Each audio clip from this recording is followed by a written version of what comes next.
నేను ఎందుకు రావాలి బావా మీ ఇంటికి? చెప్పు, ఎందుకు రావాలి?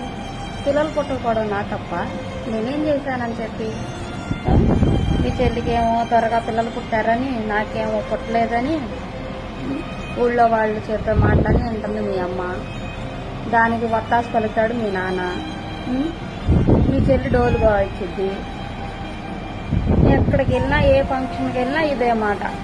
మీ కోడలకు పిల్లలు పుట్టలేదా, మీ కోడలకు పిల్లలు పుట్టలేదని వాళ్ళు అడుగుతుంటే సమాధానం వీళ్ళు చెప్పాలి కానీ ప్రతిసారి వచ్చి నన్ను అడుగుతారేంటి? నా తప్పే ఉంది. నువ్వు నేను బాగానే ఉన్నాగా, పిల్లలతో వచ్చిన సమస్య ఏంటి చెప్పు, నాకు అర్థం కాదు. ఇప్పుడు నువ్వు నేను బాగానే ఉన్నామా లేదా? అయినా వీళ్ళకి నువ్వు నేను బాగుండడం కాదు కావాల్సింది, పిల్లలు పుట్టాలి. ముందు పిల్లలు కావాలి.